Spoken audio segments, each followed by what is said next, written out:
Ditën e nesërme Lamine Yamal do të mbush 17 vjeç e 8 muaj.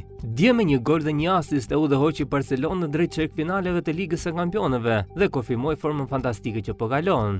Deri më tani Yamal ka fituar një La Liga dhe një Superkupë spanjolle, si dhe verën e kaluar triumfoi në kampionatin evropian me Spanjën. Po si ishin shifrat e Messi dhe Ronaldos në moshën e tij? Argentina si bëri debutimin në ekipin e parë të Barcelonës në moshën 17 vjeç, 4 muaj e 9 ditë, ndërkohë që bëri debutimin në Champions League disa muaj më vonë. Goli i parë i Messit me Barcelonën erdhi në moshën 17 vjeç, 10 muaj e 7 ditë, e cila është dhe mosha në të cilën Yamal do të shkojë në muajin e ardhshëm.